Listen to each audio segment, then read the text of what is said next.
Bonjour à toutes et à tous. Je commencerai par un petit extrait. Éditeur. On donne ce nom à un homme de lettres qui veut bien prendre le soin de publier les ouvrages d'un autre. Il y a deux qualités essentielles à un éditeur. C'est de bien entendre la langue dans laquelle l'ouvrage est écrit et d'être suffisamment instruit de la manière qu'on y traite. Donc c'est un éditeur auquel on rend hommage aujourd'hui. C'était la définition de l'encyclopédie de Diderot et d'Alembert, de l'éditeur donc. C'est un éditeur auquel on rend hommage à travers un ouvrage auquel un certain nombre d'auteurs de l'École des hautes études ont participé dans le cadre donc, de ces voix au chapitre. Et donc c'est un double intérêt pour l'école d'accueillir à la fois les auteurs, dont on parlera aujourd'hui à travers la question des disciplines, l'interdisciplinarité, qui est une question dont on parle beaucoup parce qu'elle constitue un petit peu l'ADN de l'École des hautes études, mais aussi une personne sans laquelle nos ouvrages ne naîtraient pas, quelqu'un qui s'adonne à la maïeutique, qui est fondamentale pour publier, quelqu'un qui montre parfois, qui montre ce qu'on ne veut pas voir, qui montre ce qu'on doit voir. Donc c'est à cet éditeur auquel on rend hommage aujourd'hui. Et je ne vais pas m'attarder parce que mon collègue Rainer va présenter les différents intervenants. En tout cas, merci à toutes et à tous d'être venus ici. Mais pour introduire justement cette matière, je voudrais citer, parce que je la trouve assez bien trouvée, dans la préface justement de cet ouvrage dont on parle aujourd'hui, l'introduction justement des disciplines, cet extrait, cette réflexion plurivoque, dit-on, dans l'introduction, dans la préface plutôt de l'ouvrage. Qu'est-ce donc que la discipline? Si personne ne me le demande, je sais. Si on me le demande et que je veux l'expliquer, je ne sais plus. Donc je vous laisse la parole, je vous laisse avec ce moment particulièrement précieux et à Rainer, avec Rainer. Oui, merci beaucoup. Alors j'utilise peut-être comme ça. Merci beaucoup, Natalia. C'est une première, je crois, parce que normalement c'est notre président qui fait toujours les bonjours, hein, pour ainsi dire. Hein. Voilà, mais puisqu'il fait partie du panel, hein, on a jugé bon de ne pas le laisser dans les deux positions. Alors, bonjour, hein, on est très heureux que vous soyez là tous et toutes.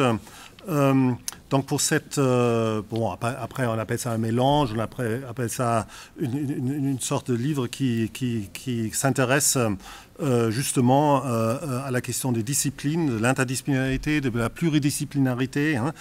Donc c'est justement, quand c'est écrit dans la description, dans les critères d'évaluation des carrières, par exemple, hein, qui demeurent résolument disciplinaires. Hein. Donc on sort, hein, alors certains parmi vous ici présents, mais notamment Romain Huret, et Natalia Moujnik et moi-même, hein, justement de la commission électorale de nos futurs collègues. Hein. Donc justement, on a beaucoup parlé les 3 derniers jours de ces questions-là. Et donc ce serait pour moi, puisque je me suis dans une autre vie avant d'arriver ici en France, je me suis pas mal intéressé à ces questions-là. Donc on pourrait maintenant commencer comme le recenseur, hein, Nicolas Weil dans Le Monde a fait quand il a présenté et commenté le livre, hein, dont il est question aujourd'hui. Hein. Donc on pourrait par exemple parler d'Edmund Husserl, hein, qui a déjà dans les années 30 du siècle dernier parlé de la difficulté qui se pose avec cette spécialisation croissante des disciplines. C'est Axel Honneth, qui d'ailleurs est maintenant à Paris, mais il me semble qu'il est à Paris 1 au moment et pas ici chez nous malheureusement. Donc Axel Honneth qui dans le livre aussi s'inquiète justement de voir pas la disciplinarisation mais justement la pluridisciplinarisation qui devient une sorte de idéologie officielle. Hein. On pourrait parler donc du grand schisme entre les sciences, disons, nomothétiques et idéographiques, donc ces termes que le philosophe Wilhelm Windelband avait, à la fin du XIXe siècle, forgé. Hein, donc la question de la relation entre les disciplines qui s'intéressent aux lois, hein, et aux disciplines qui s'intéressent aux particuliers. Hein. On pourrait bien sûr aussi parler maintenant de Charles Percy Snow avec les deux cultures, dont la troisième culture, Wolf Leibniz a introduit avec les sciences sociales. Mais je ne vais rien faire de tout ça, parce que je ne suis pas ici pour discuter avec vous, mais de modérer, me semble-t-il. Mais quand même une petite trouvaille qui a aussi une petite histoire EHESS-sienne et aussi de Gallimard, de la maison d'édition où Éric Vigne a tellement œuvré, avec des collègues qui sont aussi présents.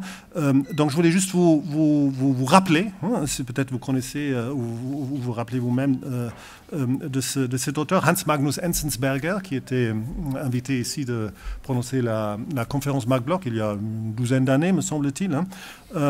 Et lui, il a écrit un très beau texte, en fait 9 petits textes qui étaient rassemblés dans un livre qui est paru en 1964 et qui s'appelle, et je trouve ça très, comment dirais-je, très actuel, parce qu'on est dans des temps graves, me semble-t-il, donc qui est intitulé Politique et Crime, donc Politik und Verbrechen, où justement il prononce la question de devoir écrire des essais, donc des essais, parce que c'est justement NRF Essai qu'Éric Vigne a fondé. Et donc je vous lis juste quelques bribes de sa remarque a posteriori de ce livre, qui se trouve donc à la fin. Donc ce qui serait nécessaire donc, c'est de voir le rapport entre politique et crime, mais pour cela, il faudrait être justement pas quelqu'un d'une discipline, mais il faudrait être, je cite, donc philosophe d'histoire, ethnologue, historien, juriste, je m'excuse. Éric Vigne n'a pas trop publié des juristes, me semble-t-il, mais quand même aussi sur le droit, sociologue et psychiatre. Tout cela, il faudrait être pour pouvoir cerner ce rapport entre politique et crime. Et il suffit justement pas, et je le cite de nouveau, d'être un simple expert. Parce que la question, c'est justement comment un gangster, je cite encore, comment un gangster peut devenir entrepreneur et comment un entrepreneur peut devenir gangster. Les amoureux des animaux et les pères de famille sont-ils capables peut-être quand même de tout? Donc, qui pose ce genre de questions devrait donc raconter des histoires d'une manière nouvelle. Et je vous laisse juger vous-même, est-ce que ce serait de manière inter, trans, multi, pluri? Moi, je préfère, à titre personnel, le terme adisciplinaire. Donc, Jürgen Habermas, il a fait une recension de ce livre de Hans Magnus Enzensberger dans la Frankfurter Allgemeine Zeitung, quelques mois après l'apparition, donc 1964. Et justement, avec les essais, avec aussi la forme d'essai, il s'agit, dit-il, de démasquer et de découvrir ce qu'il y a de criminel quant à la politique elle-même. Il faut s'intéresser à la symétrie des actes légaux et illégaux, aux connexes sous-jacents du pouvoir politique et de l'ordre civil avec le monde du criminel. Tout ça, donc, me semble-t-il, fait pas mal d'écho de nos jours. Alors, donc je commence, alors ceux qui sont déjà des habitués le savent, il y a une sorte de présentation que je vais faire des personnes qui sont ici présents. Donc je commence avec notre invité d'honneur, si je puis dire ça comme ça, donc Éric Vigne, que vous connaissez tous, donc éditeur d'ouvrages de sciences humaines et social, traducteur, aussi auteur, a beaucoup œuvré sur la question de l'édition, et surtout, alors je ne sais pas surtout, mais en tout cas dans notre cadre surtout, il y a peut-être aussi d'autres surtout, fondateur et directeur donc, de la collection NRF, de la collection NRF Essai chez Gallimard, et si je ne m'abuse pas, le point de départ, ou la date de départ, c'était 1988. Donc il y a plusieurs auteurs que je vois ici, qui ont contribué à cet ouvrage, qui sont ici présents. Nous, on a fait le choix de ne pas inviter les auteurs, justement, mais d'autres personnes que les auteurs qui vont donc commenter les écrits présents dans le livre. Donc ce sont tous et toutes, alors, des collègues de l'EHSS. Donc je commence... alors je fais ça par ordre alphabétique. C'est pas dans cet ordre qu'ils vont parler, je vais vous le dire tout de suite. Donc Yannick Barth, ici présent, voilà. Donc sociologue, directeur d'études à l'EHSS et directeur de recherche au CNRS. Il occupe la chaire, donc une chaire, la chaire victimisation, responsabilisation dans les sociétés contemporaines. Donc ces recherches portent sur des controverses sociotechniques, les politiques publiques en lien avec des risques collectifs, sur la question très intéressante de la alors qui m'intéresse moi-même beaucoup, la décision et l'incertitude. Bon, par exemple, un de ces livres s'appelle « Agir dans un monde incertain ». Il s'agit toujours de l'environnement, bien sûr, les déchets nucléaires. Vous connaissez ces travaux peut-être sur les déchets nucléaires. Et donc les figures contemporaines de la victime. Romain Huret, là, tout à droite, vous tout à gauche. Donc directeur d'études à l'EHSS, accessoirement son président. La chaire qu'il occupe, Romain Huret, c'est Histoire sociale et économique des inégalités aux États-Unis, donc surtout les États-Unis du XXe siècle. Peut-être maintenant on pourrait dire aussi un peu le XXIe siècle, on verra.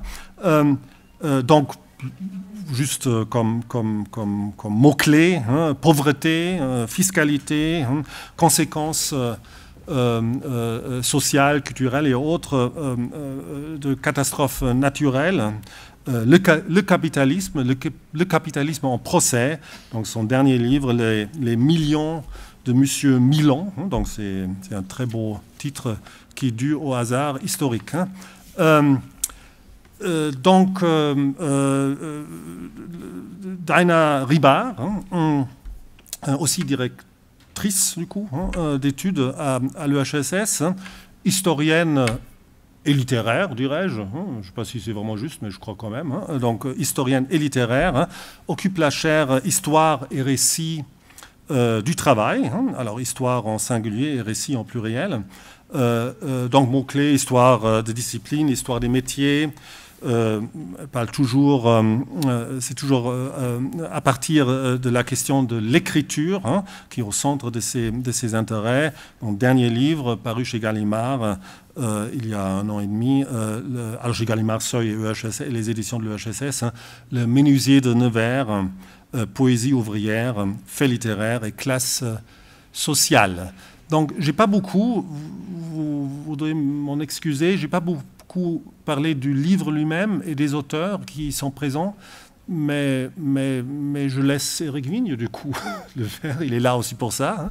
Donc on commence avec vous, Éric, et après, on va faire ça dans l'ordre... moi, souvent, je préfère l'ordre alphabétique, mais il faut toujours changer dans la vie. Donc ça sera ici l'ordre, comment dirais-je, spatial. C'est-à-dire, on va commencer après avec Yannick, après avec Daina, et à la fin avec Romain, conclure. Voilà. Alors, Éric, je vous en prie. Bonsoir. Je voudrais faire déjà une déclaration préliminaire. C'est que je suis un peu gêné d'être là, dans la mesure où je ne suis que l'architecte de cet ouvrage, et que je ne suis pas responsable du matériau. Ce sont les auteurs qui en sont responsables et qui pourront répondre à vos questions. Moi, je ne peux que vous expliquer pourquoi nous en sommes arrivés à ce livre et quel en est le contexte. Je vais être très bref et je vais vous le faire à la brodelle, le temps long et le temps court. Le temps long, c'est que depuis 88, je suis rentré chez Gallimard et j'avais pour objectif et comme pour mission de redéployer le secteur des essais et de rendre à nouveau présentes les éditions Gallimard dans des domaines où des débats nouveaux surgissaient et d'où nous étions totalement et résolument absents. Alors, je me suis trouvé très rapidement à avoir 2 claviers qui sont complémentaires. C'est la raison pour laquelle je vous en parle. Le premier, ça a été les collections de poches qui étaient assez disparates et qu'on a regroupées en un pôle. Les collections de poches, c'est-à-dire Folio d'Histoire, Folio Actuel, Folio Essai et tel. Et l'analyse que j'ai faite, c'est que c'était des collections qui, chez nous comme chez les confrères, ronronnaient dans le domaine des sciences humaines, parce que c'était des collections marquées par la passivité. Le catalogue de ces collections était dicté de l'extérieur par les plus ou moins bonnes ventes des ouvrages grand format et qu'on passait en poche. Et j'ai décidé de marquer une première rupture en faisant une politique d'offre, c'est-à-dire en multipliant les inédits pour que des gens puissent découvrir à moindre coût les phénomènes de société ou des débats qui apparaissaient, qui surgissaient, et où il me semblait que l'heure était possible de faire une première synthèse. Donc c'était des ouvrages qui étaient relativement assertifs, mais qui se présentaient sous forme de synthèse, et qui avaient pour ambition de faire connaître les choses nouvelles, les débats intellectuels nouveaux, dans un catalogue qui ne s'y prêtait a priori guère. C'est-à-dire que je suis arrivé dans je prends la collection Folio Essai par exemple, c'était une collection qui ronronnait tranquillement et gentiment entre Cioran et Camus, et est arrivé quelques mois après mon arrivée, le premier inédit qui est apparu était une introduction aux sciences cognitives, qui était quelque chose qui n'existait pas encore en France et en français. Et puis nous sommes à la fin des années 80, j'ai publié le résultat d'un séminaire de chercheuses féministes de l'Université de Genève, et ça a été, on n'était même pas à l'horizon des années 90, un premier ouvrage qui s'est intitulé Genre et politique. Donc c'était pour montrer que nous étions ouverts à des choses qui se passaient, des choses nouvelles. Et autre chose qui est importante, c'est que je n'ai jamais considéré qu'il n'était de Bombec que de choses françaises ou parisiennes. J'ai toujours été très attaché à faire développer des traductions dans les secteurs des sciences humaines et sociales, et même des traductions que j'ai pu faire en direct en poche. C'est le premier ouvrage français de l'historien britannique Ian Kershaw, apparu directement en poche, en folio d'histoire, sous le titre « Qu'est-ce que le nazisme ?» Donc c'était un contre-pied à ce qui se faisait dans le domaine des sciences humaines et sociales, qui se faisait au plan éditorial, pas au plan octoral, au plan éditorial. Et j'ai poursuivi dans cette veine avec NRF Essai, où là, j'ai pris de sacrés risques, enfin j'ai fait prendre à la maison de sacrés risques, c'est jamais mon argent qui était en cause, c'était plutôt le capital des éditions Gallimard. J'ai pris des risques qui sont rétrospectivement assez énormes, parce que j'ai décidé de transformer la notion d'essai. La notion d'essai, pour moi, c'était... ça peut être le paradoxe, je suis rentré pour les développer, et c'est ce que je hais le plus, les essais. C'est-à-dire, c'était dans les années 80, est apparue cette forme d'écriture très déliée, subjective, où la logique aristotélicienne du propos était remplacée par la ronde des mots, pied à terre, c'est-à-dire de feu, follet. Et il me semblait que c'était des ouvrages qui avaient le désagrément de flamber à la parution, mais de ne donner aucune postérité, et d'autre part de ne pas faire avancer les choses, c'est-à-dire de sacrifier à la complexité les positions tranchées en noir et blanc, à un moment où je reviens sur un terme éculé qu'on utilisait beaucoup à l'époque, la fin de l'écran récit, mais la fin de l'écran récit n'a pas mis fin à l'ambition qui demeurait paradoxale du coup, de trouver toujours des explications à quelque chose. C'était plus le grand paradigme qu'il expliquait, mais c'était des solutions forgées de ci, de là, fabriquées de ci, de là, selon les institutions. Et j'ai trouvé qu'on avançait guère. Et j'étais très marqué par, de tous les ouvrages que j'ai publiés, je le dis publiquement, celui qui m'a le plus frappé, ça a été La destruction des Juifs d'Europe de Hilberg.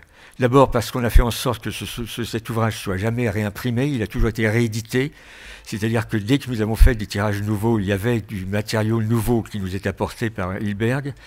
Et ce qui m'a vraiment frappé chez Hilberg, et c'est ce qui préside, j'y arrive, à ce collectif aussi, c'est que Hilberg a rompu avec toute cette littérature qui est un genre particulier à propos de la Shoah ou d'autres, majoritairement à propos de la Shoah, sur l'indicible. On ne peut rien en dire, simplement il faut 400 pages pour ne rien dire.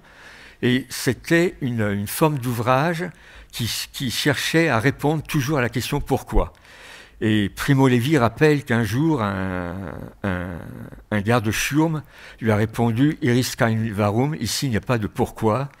Et de fait, ce qui m'a vraiment frappé dans la force, qui demeure encore celle aujourd'hui de l'ouvrage d'Hilberg, c'est qu'il a fait un pas d'écart et qu'il est passé du pourquoi au comment. Et ça m'a semblé quelque chose de fondamental parce que, je prends un exemple, ceux qui ont lu l'ouvrage et qui l'ont encore présent à l'esprit s'en souviendront certainement, c'est que il y a l'épisode de la déportation des Juifs de Smyrne qui se fait en 2 convois, et le deuxième convoi, il manque 3 Juifs pour que la SS puisse avoir droit au tarif de groupe. Et jusqu'aux dernières heures du Reich, alors que l'armée rouge est en train de prendre d'assaut Berlin, la Reichsbahn continue à écrire à la SS pour réclamer les sommes qui sont dues, puisqu'ils ont eu droit à une réduction indue. Et je trouve que cet exemple-là, sans aucun commentaire et sans pathos de la part de Hilberg, qui montre mieux que toute autre analyse, même celle d'Hannah Arendt, la folie de la raison bureaucratique qui a réussi à banaliser ces objets comme s'il s'agissait d'un groupe d'excursionnistes qui partaient faire de l'alpinisme dans les Alpes autrichiennes.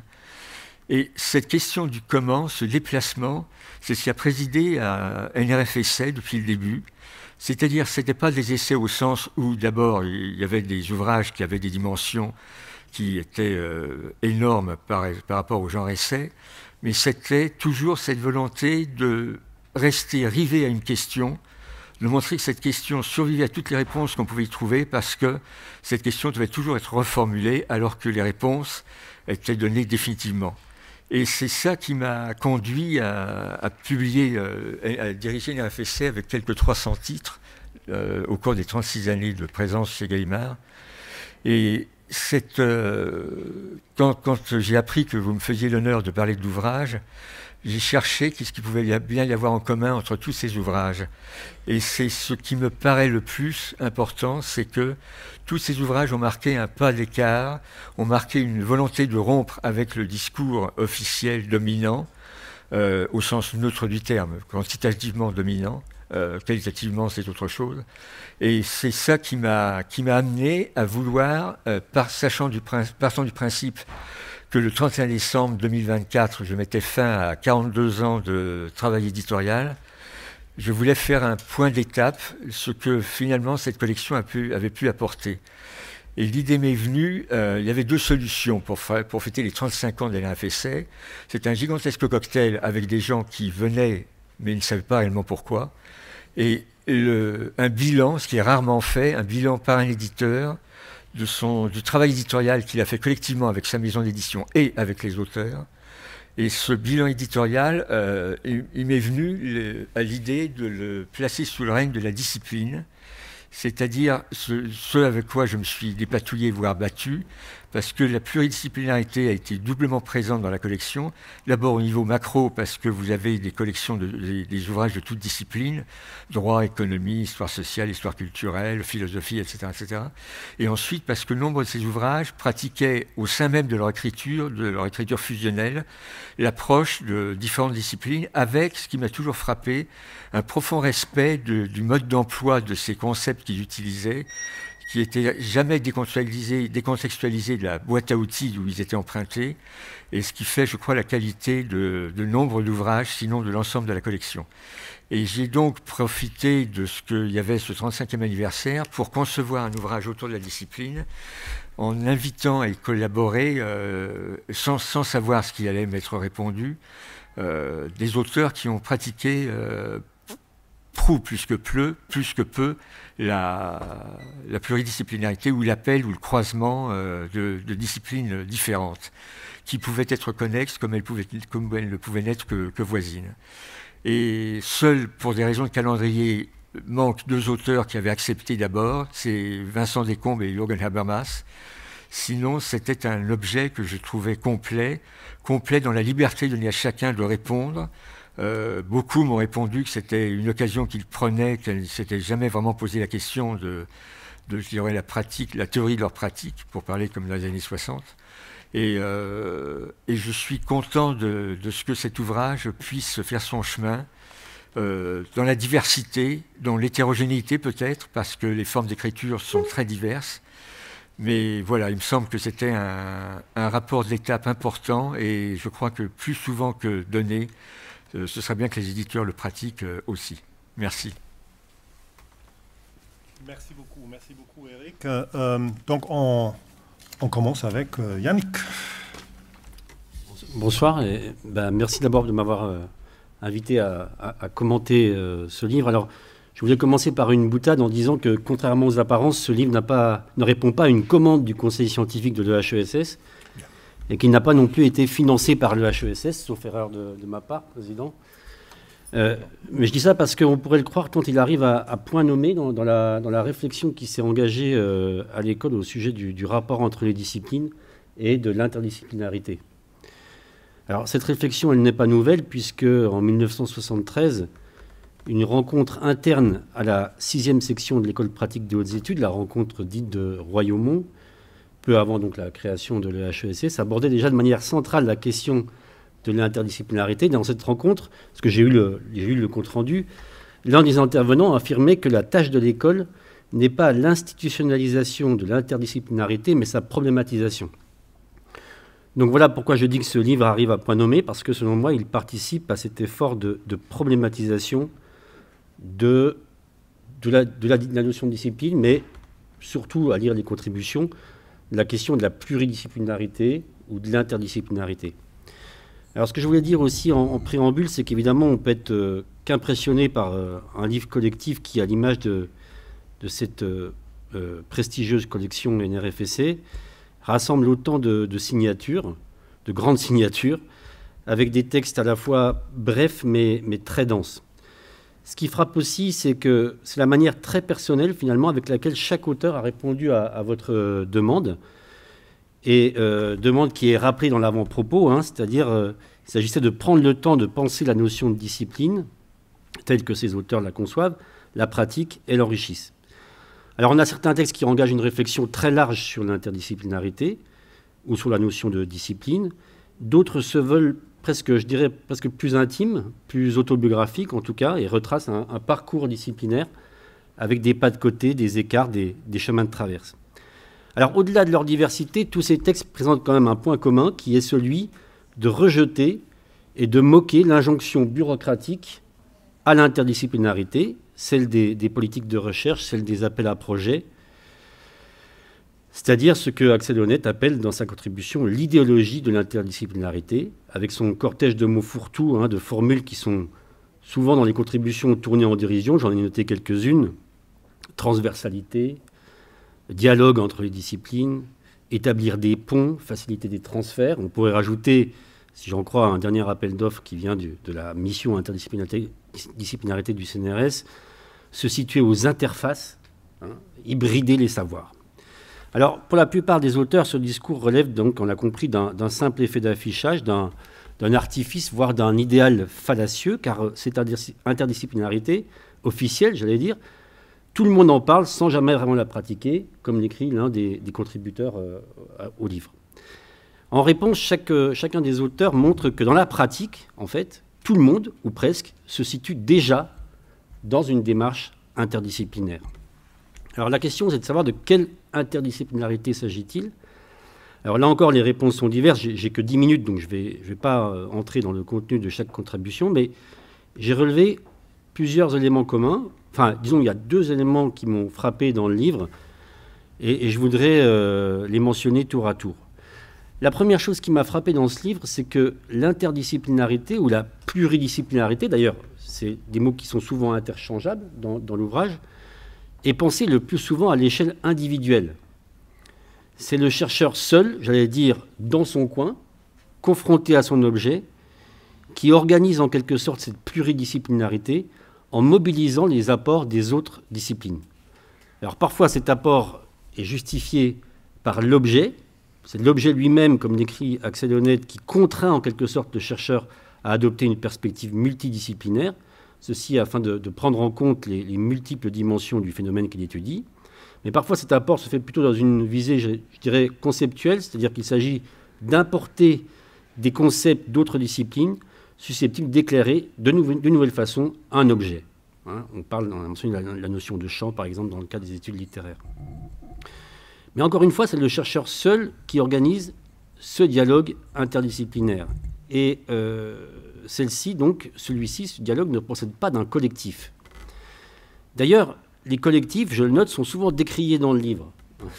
C'est vrai. Je lis par exemple dans l'avant-propos que les chercheurs sont aujourd'hui regroupés dans des laboratoires très hétérogènes, autoproclamés interdisciplinaires. Alors quand on vient comme moi dans un laboratoire qui s'appelle Laboratoire interdisciplinaire d'études sur l'affectivité, ça, on est un petit peu alerté.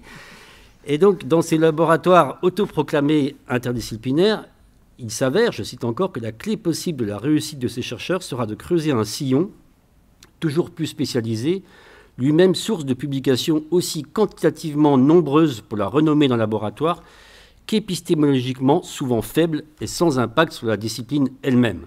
Bon. Donc alors, je comprends la critique qui est sans doute justifiée dans beaucoup de cas, mais si je voulais être un petit peu taquin, je me demanderais s'il n'y a pas ici une petite contradiction entre le fait de fustiger ainsi l'individualisme des chercheurs, le manque de collaboration dont il faut preuve, et le fait d'avoir privilégié dans cette collection NRFSC des ouvrages qui ne comportent souvent qu'un seul auteur.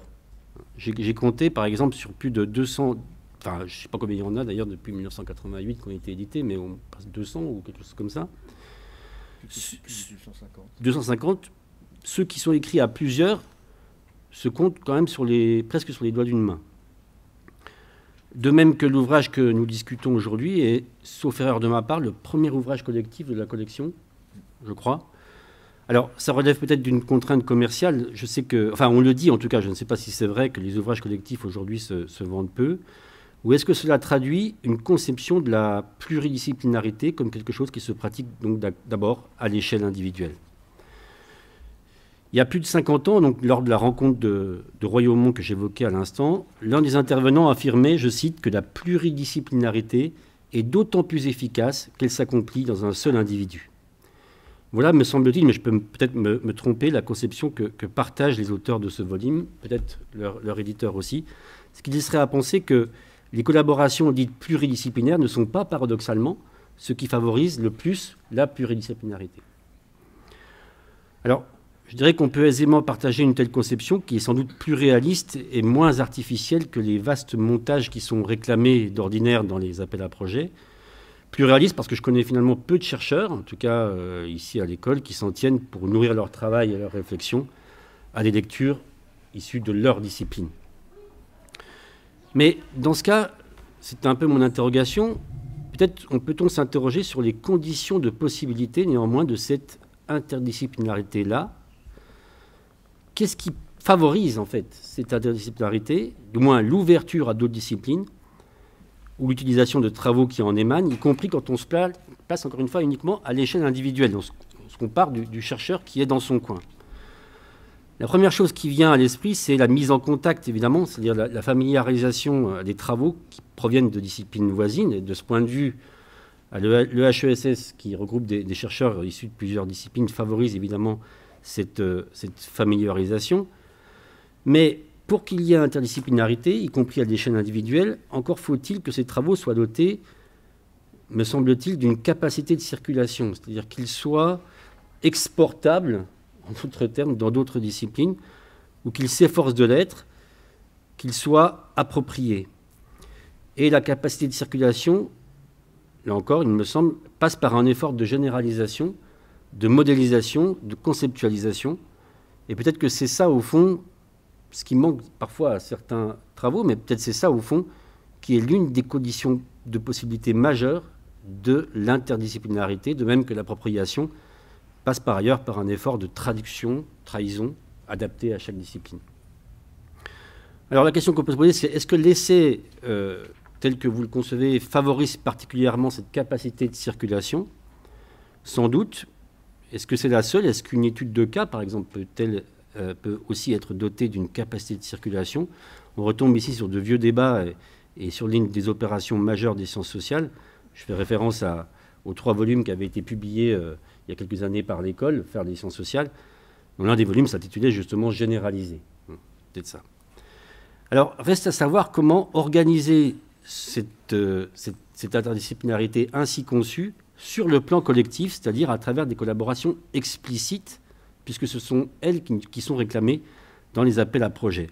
Alors, bien sûr, vous allez me dire, on peut renoncer à ces collaborations, à ces projets et au financement qui vont avec. Mais admettons que nous ayons besoin de financement. Comment faire? Comment organiser ces collaborations? Alors, je n'ai pas vraiment de réponse à cette question, mais justement, ça pourrait être justement autour d'un concept, peut-être que chacun, selon sa discipline, essaierait de faire travailler. En tout cas, voilà, c'est une interrogation. Alors, le temps file. La deuxième chose qui m'a frappé dans l'ouvrage, c'est que l'interdisciplinarité n'est pensée qu'à partir des sciences humaines et sociales, ou qu'entre sciences humaines et sociales, en gros. Alors, la collection NRFSC, je crois, se voulait ouverte aux sciences dites dures, pour aller vite. Or, elles sont quasiment absentes. Il n'y a pas, ou presque, ici, dans le livre de retour d'expérience, de collaboration avec ces sciences, ne serait-ce que pour évoquer les impasses ou les échecs de ces collaborations. Alors, il y a tout de même une exception, je voudrais la noter, c'est la mention que fait dans sa contribution Jean-Marie Schaeffer d'un cas de ce qu'il appelle une interdisciplinarité forte sous la forme d'un programme de recherche collectif portant sur l'expérience visuelle d'œuvres picturales et qui associait philosophes de l'art et des chercheurs spécialisés dans la mesure des mouvements oculaires. Mais on aura envie justement de partir de ce type d'expérience. Enfin, si on s'intéresse à l'interdisciplinarité, disons, on a envie de partir de ce type d'expérience pour savoir comment concrètement s'est déroulée cette collaboration, quelles difficultés se posent quand il s'agit de définir un objet commun, et de manière générale, quel genre d'interdisciplinarité peut-on nouer avec les sciences dites dures? Car c'est cela aussi qui est attendu dans certains domaines, je pense notamment au domaine de la santé, aussi aux domaines qui sont les miens, ceux des risques, par exemple, technologiques ou environnementaux. Donc, au-delà des collaborations d'ordre un peu technique qui peuvent se nouer dans le cadre d'un projet particulier, est-ce qu'on peut imaginer d'autres types d'interdisciplinarité avec ces sciences? Est-ce que, par exemple, le fait, depuis les sciences sociales, de prendre pour objet ces sciences, relève déjà d'une démarche interdisciplinaire? Donc, par conséquent, est-ce que l'histoire des sciences, la sociologie des sciences, la philosophie des sciences sont des branches disciplinaires engagées, du fait de leur objet, dans une démarche interdisciplinaire? J'aurais tendance à penser que oui, dès lors que ces travaux, d'une part, ont un impact sur les disciplines qui nous prennent pour objet, par exemple en clarifiant les enjeux politiques de certaines recherches, de certains choix techniques, par exemple, ou en pointant des incohérences ou la part d'arbitraire de ce qui est présenté comme autant de nécessité, ou encore en problématisant ce qui paraît évident aux yeux de certains collègues. Et ça va aussi dans l'autre sens. Et donc, au final, et je voudrais terminer par là, dans ce cas de figure, on peut se demander si la critique réciproque, au fond, sans même qu'il soit nécessaire d'établir formellement une collaboration, ou sans que cette collaboration soit apaisée ou harmonieuse, est-ce que la critique n'est pas une modalité centrale, finalement, d'une relation interdisciplinaire avec ces sciences? Voilà.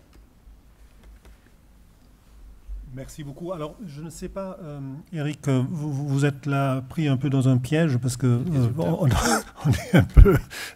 voilà, parce que c'est comme vous voulez, hein, vous n'êtes pas du tout obligé à répondre ou à commenter, mais vous êtes bien sûr invité à le faire. Hein.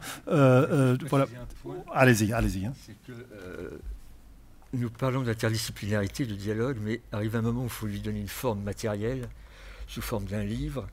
Et il y a une puissance d'inertie dans l'édition qui consiste en le fait qu'on préfère avoir affaire à un individu plutôt qu'à une équipe. Donc ça fausse énormément les choses parce que on se prend pour les gens qui organisent le débouché de travaux scientifiques et qui leur donnent un écho public.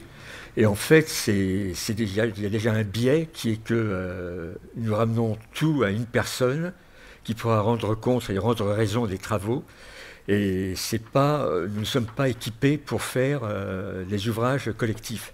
Pour des raisons très simples, je vais être très bref parce que c'est des histoires du petit épicier, mais la promotion d'un livre se fait chez un libraire avec un auteur, une personne qui peut être alpaguée, qui peut être interpellée.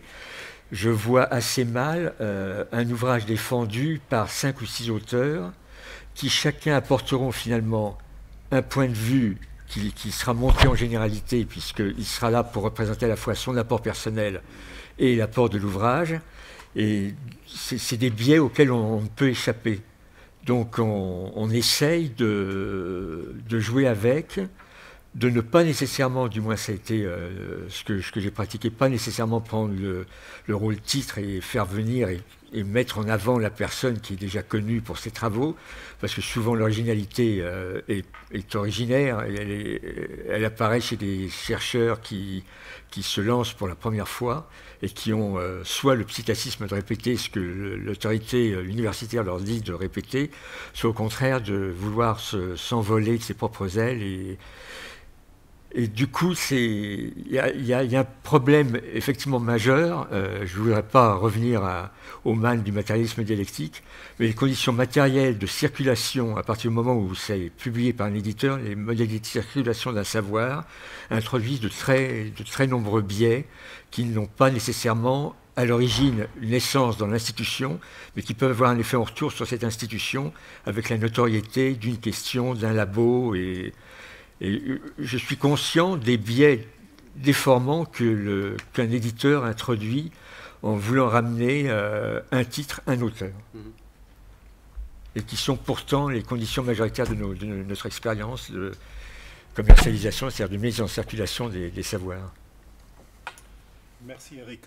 Donc, Daina, je t'en prie. Merci. Alors, avec mes excuses, parce que j'ai un problème de voix, j'espère que vous m'entendez. Alors, je vais partir d'une citation de Voltaire qui est donnée par Laurence Fontaine à la fin du chapitre 8 de Servitude et grandeur des disciplines. Un chapitre qui se lit, je dois dire, avec un grand plaisir et un grand intérêt. C'est un chapitre qui décrit et affirme une pratique interdisciplinaire d'historienne, alors je dirais d'historienne chevronnée, qui consiste à lire systématiquement, dit-elle, la littérature des siècles et des pays qu'elle étudie, surtout celle qui a eu du succès, avant d'aller lire ses archives. Je ne crois pas qu'il y ait beaucoup d'historiens ou d'historiennes qui disent des choses comme ça. Mais donc je cite Voltaire. « Il faudrait n'écrire que des choses neuves et vraies. Ce qui manque d'ordinaire à ceux qui compilent l'histoire, c'est l'esprit philosophique. La plupart, au lieu de discuter des faits avec des hommes, font des contes à des enfants. » Fin de citation. Alors la première affirmation, il faudrait n'écrire que des choses neuves et vraies. Et peut-être la deuxième, ce qui manque d'ordinaire à ceux qui compilent l'histoire, c'est l'esprit philosophique, peut-être la deuxième, en remplaçant histoire par domaine de recherche, formulation employée dans l'introduction de Servitude et grandeur des disciplines, ou par domaine de savoir, qui est la formulation employée dans la présentation de la collection NRF-EC sur le site des éditions Gallimard.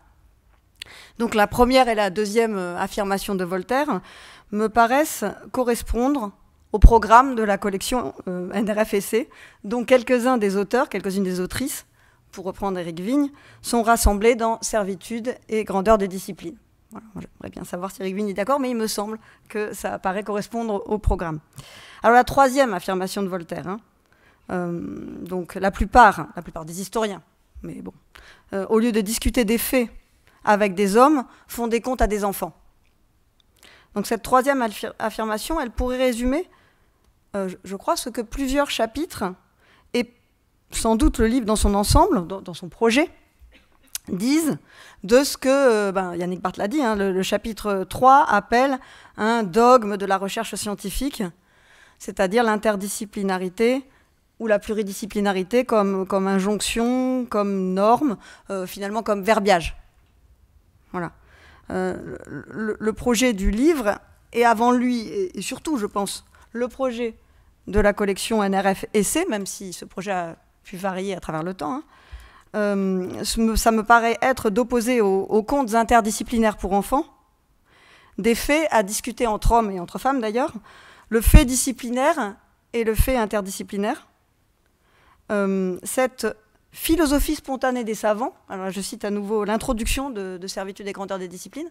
Le fait interdisciplinaire, ce serait cette philosophie spontanée des savants qui consisterait à aller emprunter, donc spontanément, les outils et les concepts dont ils ou elles ont besoin pour aborder l'objet qui est le leur, dès lors que cet objet est nouveau et problématique. Donc voilà, le programme, c'est d'opposer au conte interdisciplinaire quelque chose qui serait cette interdisciplinarité réelle, spontanée, qui consiste à aller emprunter, à aller chercher partout des outils ou des concepts dont on a besoin, dès lors que l'objet qui est proposé est nouveau et problématique. Dès lors que cet objet est approché pour poser une question importante, une question suffisamment importante et contemporaine. La présentation Gallimard de la collection NRF Essai parle du fait contemporain. Voilà, c'est une collection qui est aussi consacrée aux faits contemporains. Hein. Donc dès lors que l'objet est approché depuis une discipline, hein, mais pour poser une question suffisamment importante et contemporaine pour devoir être essayé, hein, affronté, mais pas forcément résolu. Voilà. Et du coup, la proposition de la collection NRF Essai, regardée depuis Servitude et grandeur des disciplines, ce pourrait être de pousser les savants à assumer cette philosophie spontanée. Je voudrais demander à Eric Vin s'il est d'accord avec ça. Hein. Ça pourrait être de pousser les savants à aller avec leurs questions jusqu'au bord de leur discipline. Alors, le bord de leur discipline, c'est une formule qui apparaît dans le chapitre 9 du livre, pour évoquer ce qui résiste au savoir et qui le fonde, et aussi ce qui, dans une pratique disciplinaire, ou dans le dialogue entre deux pratiques disciplinaires, est réponse aux exigences d'une troisième discipline.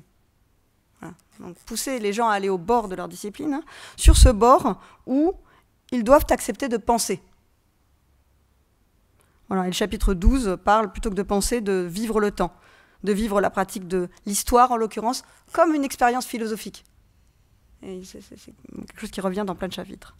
Donc voilà, il me semble qu'on peut décrire ainsi, dans le prolongement du livre, l'originalité de cette collection par rapport à d'autres rassemblements d'essais qui sont plutôt, évidemment, des réflexions personnelles généralisées sans note en bas de page, ni note en fin d'ouvrage, ou, pour reprendre la définition que donne le Littré de l'essai, un rassemblement de livres spéciaux, de livres spécialistes, hein, qui se sont donnés, écrit Littré, ce titre d'essai par un sentiment de modestie, comme si le nom de traité ou d'ouvrage était trop élevé.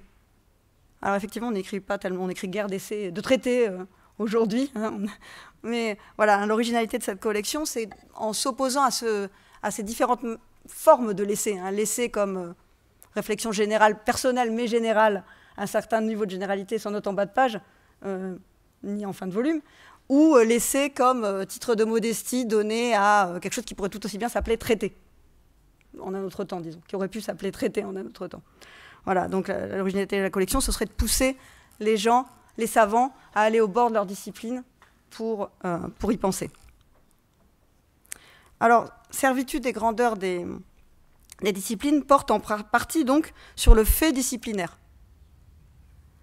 Il invite à discuter de ce fait disciplinaire. Et il me semble que quand même, après l'avoir lu, on peut encore donner raison à l'introduction de l'ouvrage, et aussi d'ailleurs à son chapitre 2, qui propose d'élaborer un questionnement sur le mode d'existence des disciplines, afin de l'utiliser comme modèle pour comprendre les processus sociaux de constitution de domaines dessinés, défendus et transmis par leurs usagers. C'est-à-dire, le chapitre 2 propose d'élaborer un questionnement sociologique, hein, sur le mode d'existence des disciplines pour faire des disciplines un modèle du domaine. Mais donc, après avoir lu l'ensemble du livre, et même le chapitre 2 qui est une proposition d'élaboration, hein, on ne peut qu'être d'accord sur le fait qu'il reste beaucoup de choses encore à comprendre et à penser sur la forme disciplinaire du savoir, hein, sur le type de chose qui est une discipline. Alors, le livre tend à proposer que la discipline est une chose. Mais voilà, on peut se demander quel type de chose quand même, quel type de chose est une discipline. Alors, je dis ça parce que le livre propose notamment, dans plusieurs chapitres, un certain nombre de récits de la disciplinarisation des savoirs. Alors, soit à l'époque moderne, alors, voilà, l'époque de la disciplinarisation des savoirs, ce serait, comme chacun sait, à l'époque moderne. Hein. Le chapitre 4 évoque notamment le mouvement de spécialisation qui s'amorça avec la physique de Galilée, je cite là, hein, et qui vit se constituer peu à peu des domaines de recherche définis par des objets et des méthodes spécifiques, donc mouvement de disciplinarisation à l'époque moderne, ou bien à l'époque contemporaine. Et évidemment, hein, on peut se demander si ces récits sont compatibles. Il n'est pas tout à fait sûr que les différents récits de disciplinarisation proposés en passant dans l'ouvrage soient compatibles. Alors, il me semble en tout cas qu'un autre phénomène, qui serait le phénomène plutôt de la dédisciplinarisation, de la déspécialisation, y est peu présent. Alors qu'on peut dire que c'est un phénomène qui a caractérisé également l'époque moderne, puisque les livres de physique évoqués s'extrayaient aussi d'une pratique disciplinaire de la philosophie. Et que le chapitre 11, qui est intitulé « La littérature hors discipline », il évoque peut-être un phénomène de ce type qui serait arrivé aux études littéraires avec les théories du récit et de la fiction, comme mouvement de, peut-être, de dédisciplinarisation ou de déspécialisation à l'intérieur même des études littéraires. Et il me semble que ce phénomène historique-là aussi pourrait être un outil pour réfléchir aux faits disciplinaires et aux différentes formes d'interdisciplinarité. Donc pas simplement fait disciplinaire, fait interdisciplinaire, mais fait de déspécialisation ou de dédisciplinarisation, je ne sais pas. En tout cas, sur le fait interdisciplinaire comme donc fait disciplinaire et fait interdisciplinaire, les deux objets du livre, hein, sur le fait interdisciplinaire comme philosophie spontanée des savants face à des objets complexes, en tout cas, le livre donne beaucoup d'aperçus. Plein d'aperçus très divers. Et par exemple, hein, je pense qu'on pourrait, au-delà du livre en quelque sorte, s'interroger sur le rôle de la littérature dans les articles qui présentent des recherches dont la littérature n'est ni le terrain, ni l'outil de travail. C'est assez frappant dans un livre sur grandeur et servitude des disciplines. Il y a un certain nombre d'articles, la littérature joue un rôle très important. Il y a des gens de disciplines variées dont la littérature est l'objet, il y a des gens de disciplines variées dont la littérature est l'outil de travail, mais il y a aussi une très grande présence de la littérature dans des articles dont ce n'est ni l'objet ni l'outil de travail. Pourquoi, hein? À quoi sert la littérature à des savants dont les pratiques ni disciplinaires ni interdisciplinaires ne portent sur elle? Donc le livre propose aussi beaucoup de prises de position sur ces questions interdisciplinaires, avec, j'ai l'impression, quand même une dominance du réalisme, du refus de ce que le chapitre 3, encore, appelle le pluralisme ontologique, c'est-à-dire le refus de l'idée que chaque discipline des sciences sociales et humaines aurait son objet propre, incommensurable aux autres, car entièrement construit par ses procédures. C'est la tendance dominante de l'ouvrage. Alors, bon, évidemment, on s'interroge sur le titre du livre. J'ai Servitude des grandeurs militaires, là. Donc dans Servitude des grandeurs militaires, Alfred de Vigny, un auteur qu'on lit moins aujourd'hui qu'autrefois, il a voulu, écrit-il, c'est quand même important, je suppose que vous êtes responsable du choix du titre. Donc Alfred de Vigny a voulu, écrit-il, rendre compte des choses neuves et vraies que lui ont apprises sur l'expérience militaire, 13 années de service mal récompensées par les Bourbons de retour au pouvoir, et il le regrette, sans bataille éclatante. 13 années de service et pas de bataille. Bon. Servitude des grandeurs des disciplines n'est pas un livre de souvenirs sur l'expérience de servir le savoir par l'édition de livres, par la constitution d'une collection, si j'ose dire, comme lieu d'expérimentation. Et je ne sais pas si Éric Vigne pense que cette expérience a manqué de batailles éclatantes. En tout cas, hein, fabriquer un lieu d'expérimentation, fabriquer une collection comme lieu d'expérimentation, on le voit là très bien, ce n'est pas du tout la même chose qu'avoir une politique. Une politique des disciplines, une politique de la science. Et ça se dit là, hein, comme, je pense, positionnement politique. Voilà, hein, le livre n'est pas non plus, ce qu'on pourrait regretter, alors j'ai préparé sérieusement à cette intervention, on pourrait regretter que le livre ne soit pas une anthologie des prières d'insérés d'Éric Vigne, qui serait vraiment un objet qu'on pourrait étudier. Voilà, qu'est-ce que le travail d'éditeur, c'est aussi cette rédaction incroyable de centaines de prières d'insérés qui montrent la modulation de l'essai à travers la rencontre avec chaque auteur ou autrice. Le livre, c'est pas ça, hein, il laisse parler les auteurs et les autrices de ce que leur passage par ce lieu d'expérimentation leur a permis de penser et de faire penser aux lecteurs et lectrices. Merci Dana. Alors allez-y, hein, Eric. Je vais répondre très rapidement sur cette expression qui me frappe, qui est de conduire les auteurs au bord, non pas du burn-out et de la rupture, mais de la logique de leur travail. Quand vous êtes éditeur de sciences humaines et que vous lisez vraiment les textes qui vous sont proposés, vous êtes très souvent surpris par la discontinuité qu'il y a entre les propositions théoriques de l'ouvrage et leur exposition qui sont reflétées par table des matières. J'exagère à peine, mais il m'est arrivé très souvent d'avoir des tables de matière qui étaient historiques, qui traçaient un récit à la Ricoeur en quelque sorte, alors que l'ouvrage était un ouvrage qui construisait son objet par des biais thématiques. Donc les modalités d'exposition ne reflétaient aucunement les modalités de production du savoir.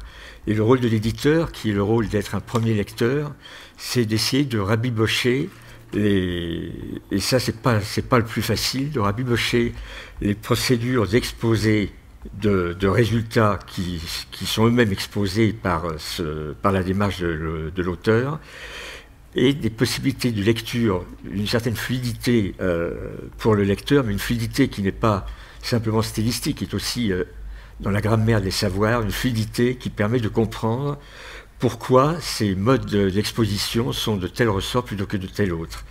Et réconcilier les deux est en partie le travail de l'éditeur, et c'est pas ce qu'il y a de plus simple. Et ce sont pas des batailles, ce sont souvent des escarmouches, mais c'est quelque chose qui me semble important. Car j'utiliserai moins l'idée de l'auteur qui est au bord de l'épuisement de sa logique que l'impression que l'on a d'avoir un producteur qui ne sait pas, qui vend parcellairement sa production et qui n'a pas une vision globale de ce qu'il a fait, de ce qu'il a pu apporter, et qui pourtant se dégage de la lecture naïve, je dirais, de la première lecture de l'éditeur, qui est naïve parce qu'il ne sait pas ce qu'on lui propose, il ne sait pas où on va le conduire, mais petit à petit, en lisant, il se fait une idée de ce qui pourrait être la meilleure exposition du sujet, en partant du principe qu'il joue l'Iroquois, il joue celui qui ne sait rien du sujet, alors que s'il a pris d'intérêt à lire le texte, c'est parce qu'il sait déjà quels sont ses centres d'intérêt, ou qu'il sait déjà quels sont les lieux communs qui tiennent lieu d'approche de la discipline dans le public. Parce que là, je terminerai là-dessus, la qualité d'un éditeur est de savoir rebondir sur son propre catalogue. C'est-à-dire, dès lors qu'il voit que les propositions d'un auteur sont en train de devenir une idéologie commune, énucléée de toute sa sève, et pour en faire des expressions pense-tout, il est temps pour cet éditeur de relancer la question dans la même collection, avec des auteurs et des problématiques différentes, mais pour éviter que la collection, comme la pensée, ne se suffit.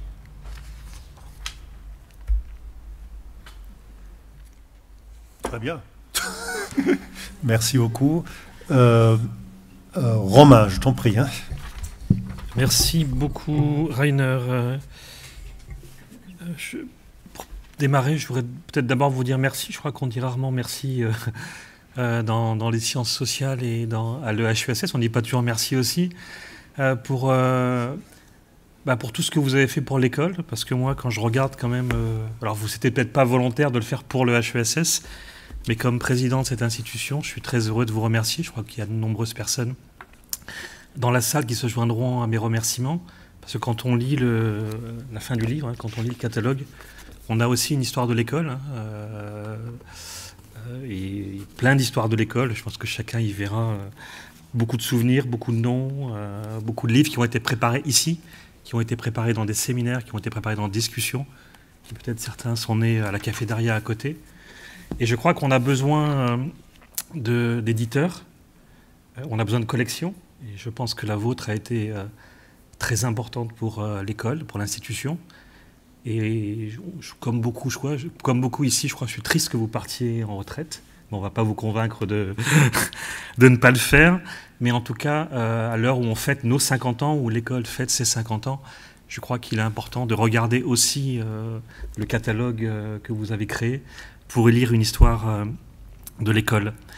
La deuxième chose, peut-être que j'ai envie de vous dire, c'est que j'ai beaucoup aimé un autre de vos livres. C'est peut-être une des raisons de cette invitation que vous avez peut-être lu, qui s'appelle Le livre et l'éditeur. Je vous invite tous à le lire, qui est une réflexion, une forme de question-réponse, et que j'ai trouvé extrêmement stimulante sur la place de l'éditeur, la place de l'édition dans les sciences sociales, et pas seulement les sciences sociales, et avec beaucoup d'idées reçues. Moi-même, j'avais beaucoup d'idées reçues sur les bons livres, les mauvais livres, les faux livres.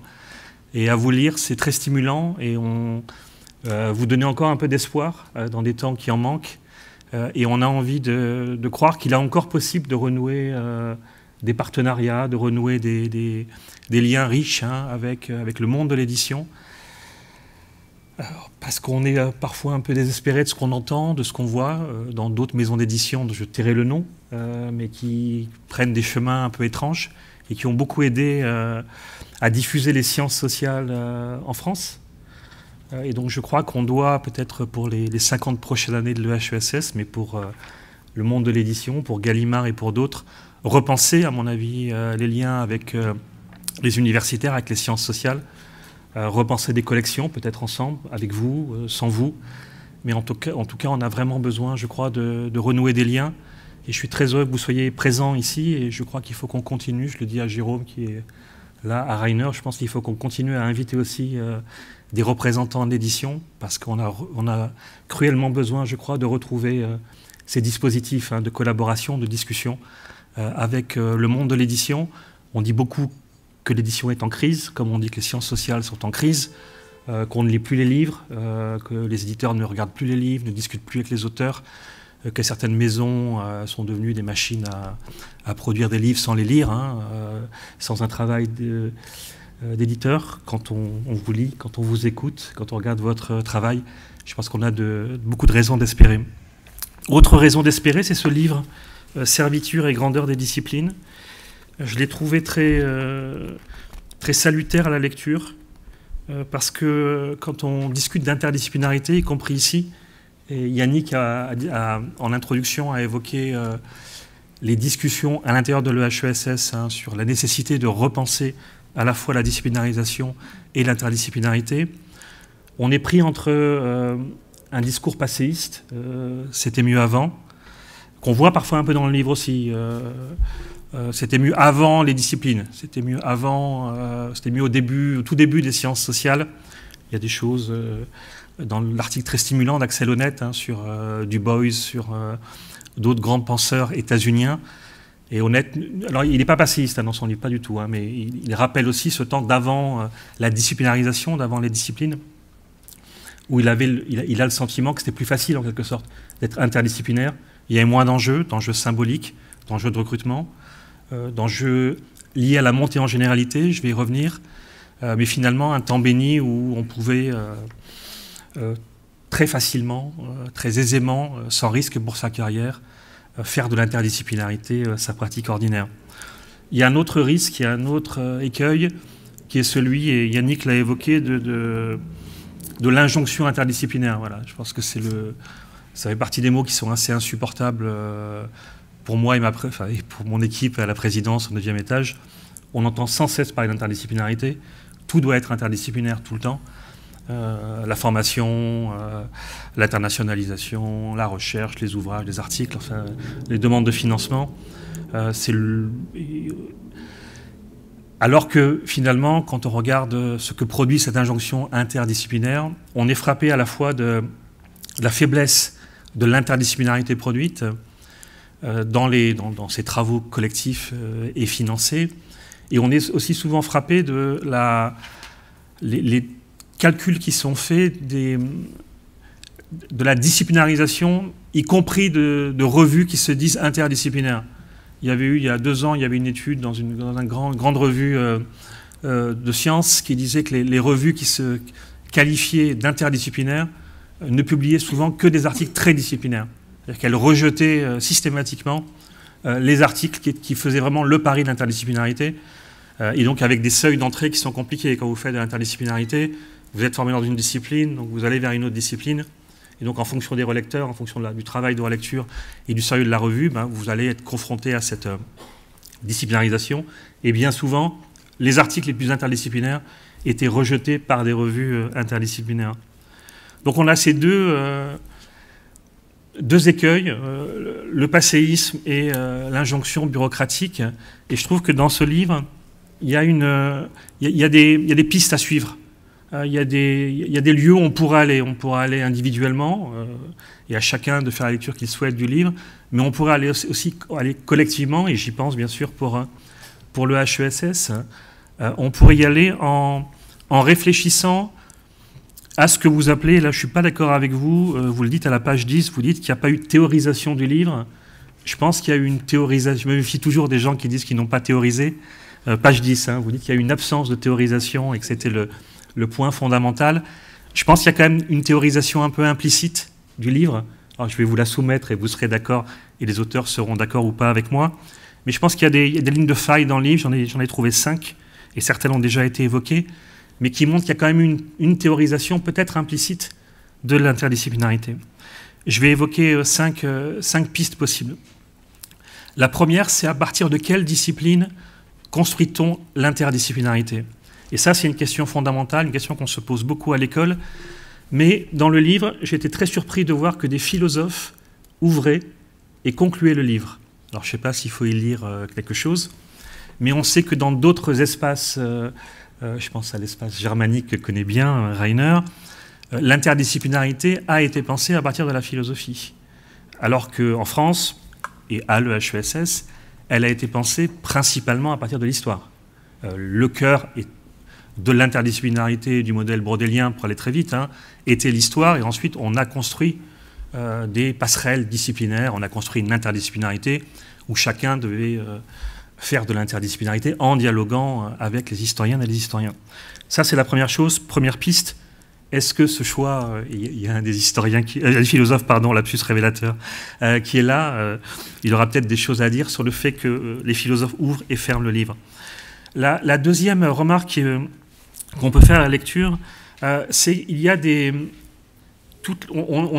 y a un effet de lissage du livre par l'accumulation des articles. C'est pas du tout un reproche, mais on ne perçoit pas les tensions à l'intérieur de chaque discipline autour de l'interdisciplinarité et de ce qu'elle met en œuvre. Elles n'ont pas toutes la même facilité, je crois, aujourd'hui, en 2025, à faire de l'interdisciplinarité. Je prends qu'un exemple. On voit bien que si on prend les disciplines dans l'ouvrage, on voit très bien que leur pratique de l'interdisciplinarité est très différente. Certaines sont extrêmement théoriques et vont très vite monter en généralité avec des grandes propositions, des grands cadres théoriques sur l'interdisciplinarité. D'autres sont beaucoup plus méfiantes de la montée en généralité et se contentent d'une étude de cas en se mettant bien à distance de toute montée en généralité. Et on le voit bien dans certains... Je ne vais pas donner de nom, ça n'aurait aucun intérêt, mais il y a là une démarche disciplinaire qui est différente d'une discipline à l'autre, et le choix qui a été fait de ne pas hiérarchiser ou de ne pas les confronter les unes aux autres ouvre peut-être des pistes.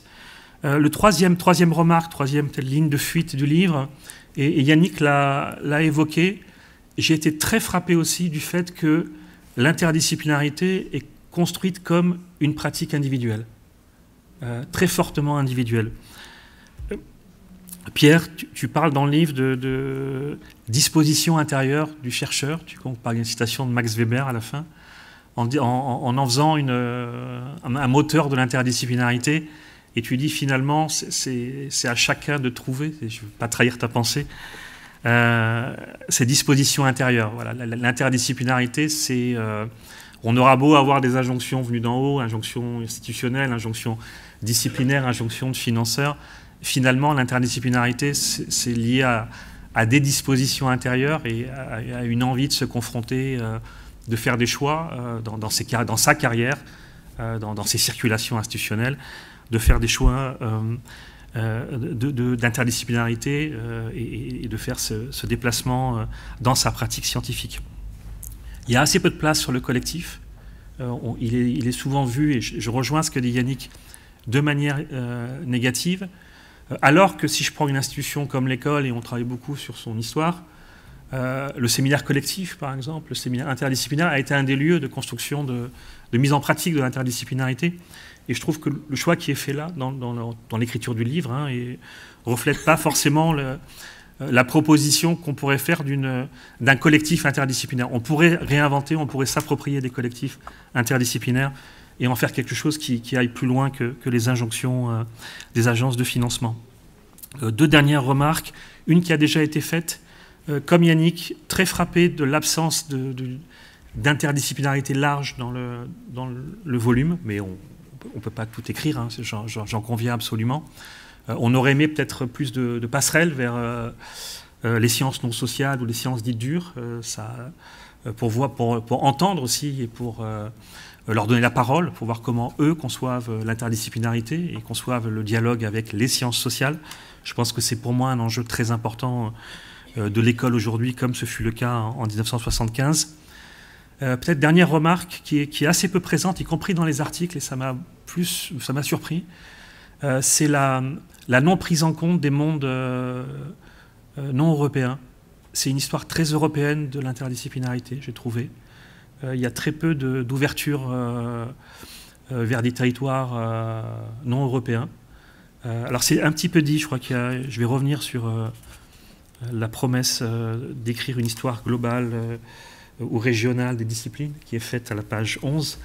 Donc on sent qu'il y a une prise en compte dès l'introduction de ce risque de fermeture à un espace européen. Et je pense que une des lignes de fuite aussi, c'est ce choix qui a été fait, et on peut le comprendre, de rester sur une réflexion très européenne sur l'interdisciplinarité, sur la manière dont la science européenne a construit l'interdisciplinarité et les hiérarchies entre les disciplines.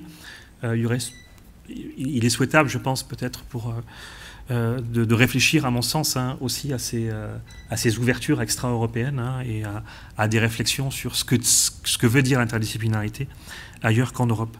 Je vais m'arrêter là parce que j'ai beaucoup parlé. Je voudrais juste, peut-être pour conclure, il y a un appel à la page 11, un appel à écrire cette histoire des disciplines qui nous fait défaut, de réfléchir collectivement à l'interdisciplinarité. Et ça, l'introduction, elle est très courte, mais elle dit des choses très profondes. Il y a parfois des introductions très longues qui disent rien.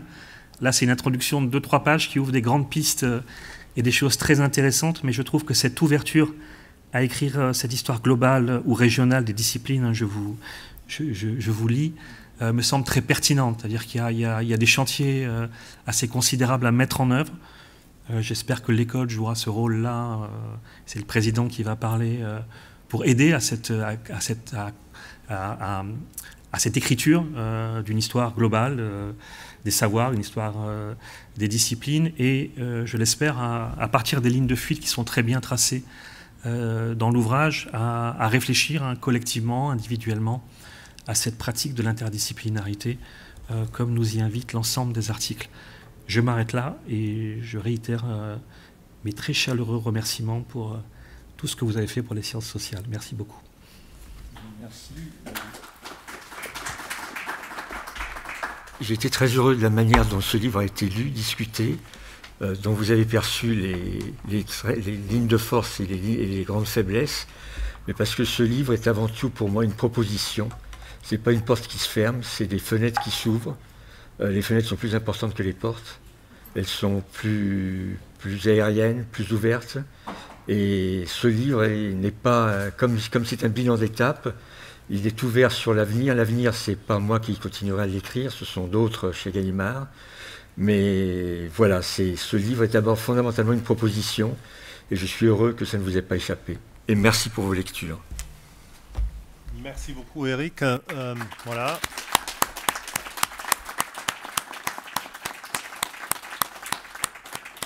Alors, je ne sais pas. Alors, je voudrais pas on va ouvrir la discussion à la salle, bien sûr, hein, mais poser des questions peut-être à tout le monde, hein, ou aussi entre vous, parce qu'il y a des auteurs qui sont là, hein, pour que ce soit pas uniquement Eric qui est en ligne de mire, mais il n'y a pas de problème non plus, hein, mais c'est comme vous voulez. Alors, écoutez, la discussion est ouverte avant d'aller au buffet. Hein.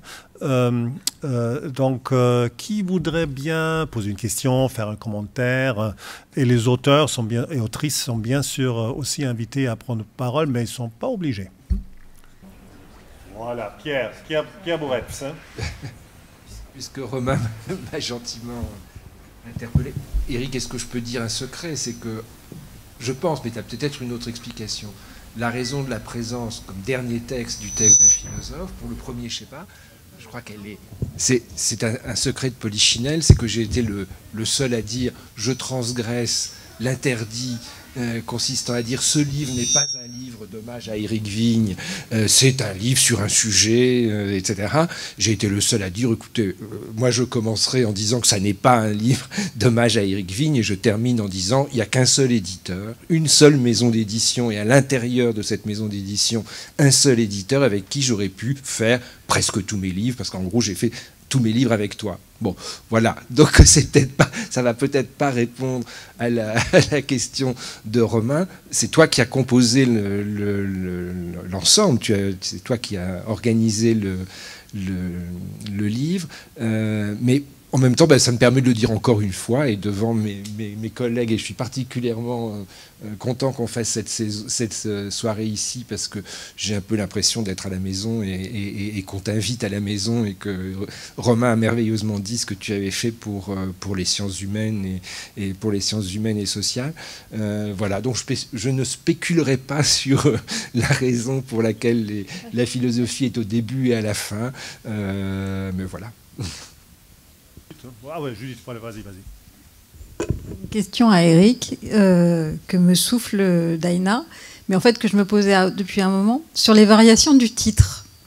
Puisqu'on est passé de Balzac à Vigny, me semble-t-il, dans le projet, qui s'est d'abord appelé Splendeur et misère des disciplines. J'étais très contente. Balzacienne. Et puis on est passé à Vigny, Servitude des grandeurs. Alors voilà, c'est une question vraiment peut-être pas très importante, peut-être anecdotique, mais peut-être pas, puisque quand même la littérature traverse tout le livre, y compris dans les articles qui ne sont pas censés en parler. Donc, quid de cette histoire de titre? Je voulais déjà un clin d'œil à un canon littéraire que pouvaient partager l'essentiel des potentiels lecteurs, parce que sinon c'était un titre comme seules les presses universitaires en ont le secret, c'est-à-dire un titre qui vous donne envie de tout sauf d'acheter le livre, et je voulais un clin d'œil. Alors j'avais déjà pensé au titre balzacien, et il m'a semblé peut-être, pour des raisons biographiques, étant moi-même fils d'officier, que c'était quelque chose qui reflétait bien la façon dont j'ai perçu au cours de mon métier les disciplines et le domaine des sciences humaines et sociales, et que il y a eu des périodes de splendeur, et ça, je n'y reviens pas parce que c'est le passéisme de la période où Braudel ou Foucault pouvaient tenir le crachoir à une heure de grande écoute à la télévision, et que la misère, c'est ce qui est autoproclamé par deux pôles qui sont le pôle de la recherche et le pôle de l'édition. J'ai pu, quand j'ai fait cet autre ouvrage chez Kleinsiek, j'ai pu retrouver, bien avant même Sainte-Beuve dénonçant la littérature industrielle, j'ai pu comprendre et découvrir que j'étais né pour une profession qui était à la ramasse, ou qui était en décadence, ou qui était en crise depuis les origines quasiment de Gutenberg. Donc c'est tout ça qui a joué. Et j'ai trouvé plus fort et plus proche de la réalité, en fait, le titre emprunté à Vigny, parce que il y a les sciences humaines et sociales, on pourrait en faire tout un ouvrage, mais je ne le ferai pas. Les sciences sociales souffrent de trois paternités. Il y a d'abord les chercheurs, qui sont objectivement victimes des coupes sombres, voire claires, dans les budgets. Il y a ensuite les mêmes chercheurs devenus auteurs, qui sont souvent déçus par l'écho qu'ils peuvent avoir dans la presse, qui ne se traduit aucunement par un écho sur les tables de vente des libraires. Et puis il y a le troisième facteur de paternité, qui est l'éditeur, qui passe son temps à geindre, à essayer de rogner sur les droits d'auteur, et qui part du principe que tout est en crise parce que très rares dans ces trois paternités sont celles qui prennent le temps, en termes de Gestalt, je dirais, de prendre une idée de la forme globale, du contexte général, et qui fait que le contexte général est toujours plus source d'optimisme que la vision parcellaire que le chercheur d'un côté, l'auteur de l'autre, l'éditeur en troisième phase, peuvent avoir d'une vision très parcellisée. Et je serais peut-être sévère avec mes collègues et mes compères éditeurs, mais pour avoir une vision globale de ce dans quoi il faudrait déjà, quand on publie un livre, savoir dans quel contexte il s'inscrit. Et pour avoir une idée du contexte, il faut lire des livres, il faut lire les livres publiés par les autres, et c'est pas gagné d'avance. Luc Boltanski. Je voudrais poser une question qui m'intrigue depuis très longtemps à Éric, question presque personnelle, qui est celle de l'autorité du grand éditeur. Dans le cas des sciences sociales, c'est différent de la littérature. J'avais entendu autrefois, quand j'étais jeune, Jérôme Lindon dire qu'il ne justifiait jamais l'acceptation ou le refus d'un livre. C'était le goût de Lindon.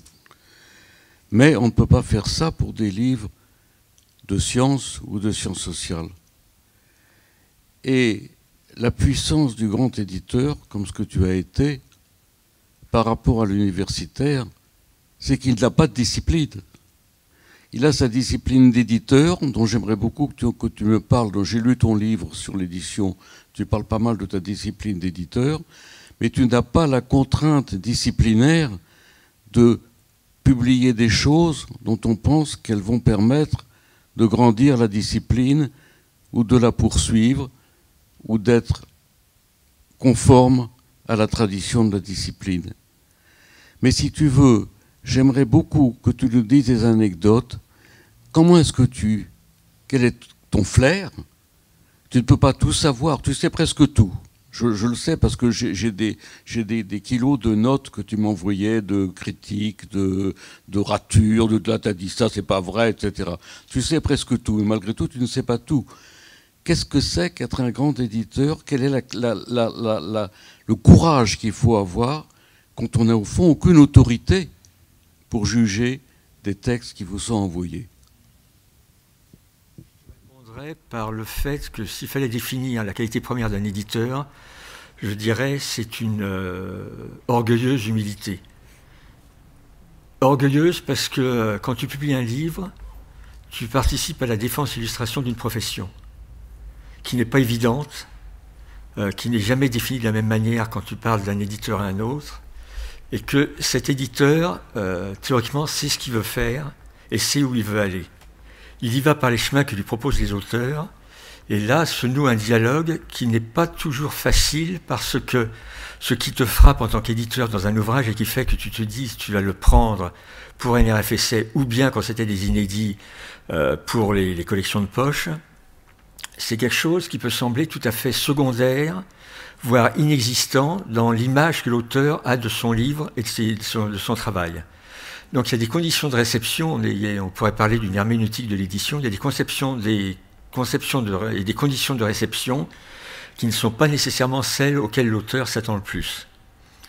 Et par ailleurs, il y a des contraintes d'écriture universitaire qui me semblent souvent diminuer la portée d'un texte. Je prends des exemples qui me viennent à l'esprit.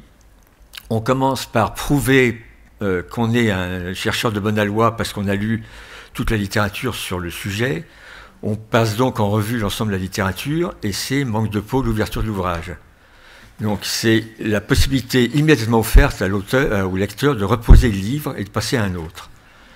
Or, ces références à la littérature peuvent prendre un tout autre sens lorsque, dispatché à un moment donné de la démonstration, l'auteur fait un arrêt sur image en montrant tous les débats qui ont été initiés ou qui ont été occultés dans la discipline par les ouvrages auxquels il a fait référence sèchement dans une longue liste bibliographique et qui peuvent être mis en scène par l'auteur dans une réflexion sur l'état de la discipline.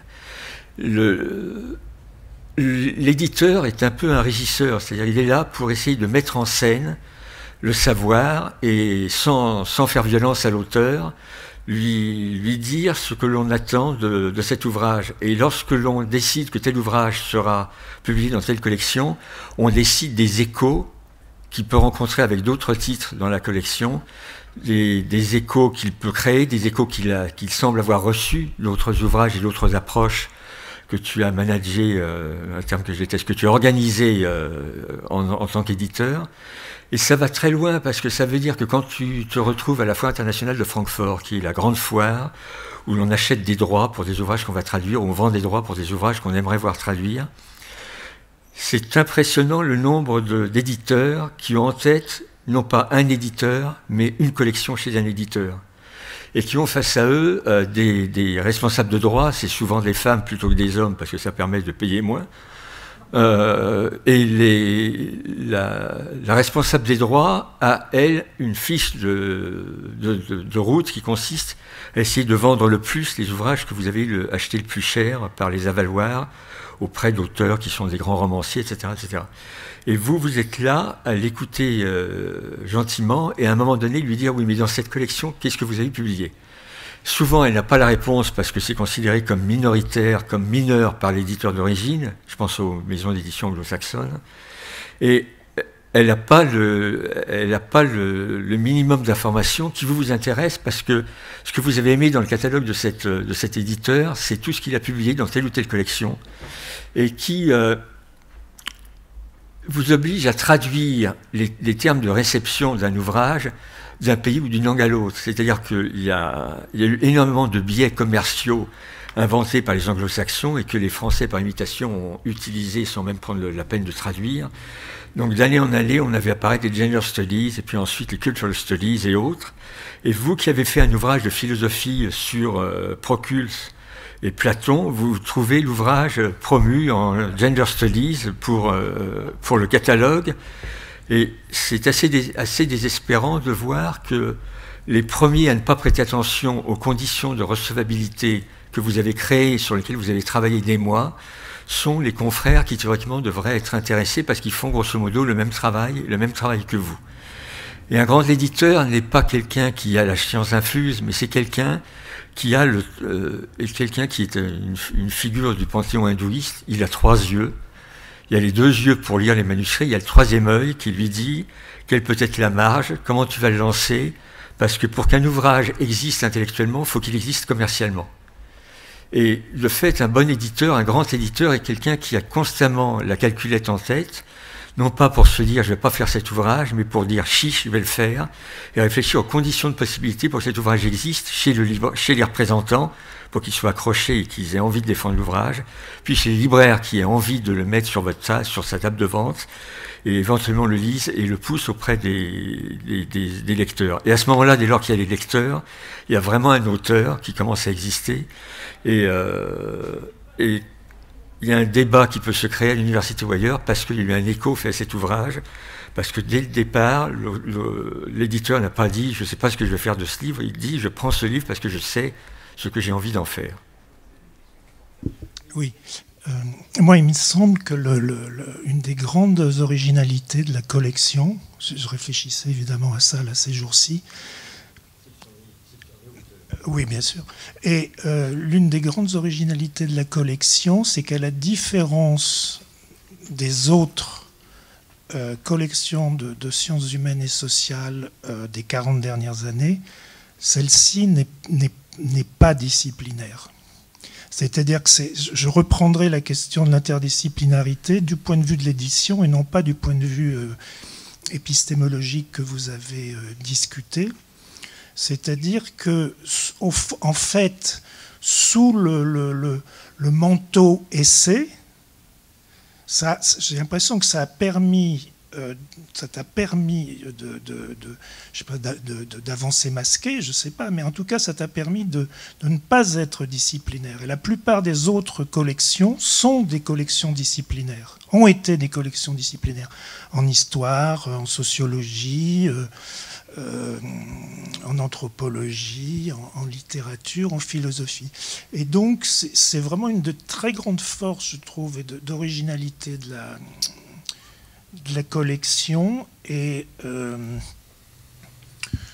comment dire, au fond, dans une période antécédente, je rapprochais la collection du sens commun. Parce que pour une autre période, alors il n'y avait pas du tout la littérature, évidemment, bon, mais ça a été, au fond, ce même type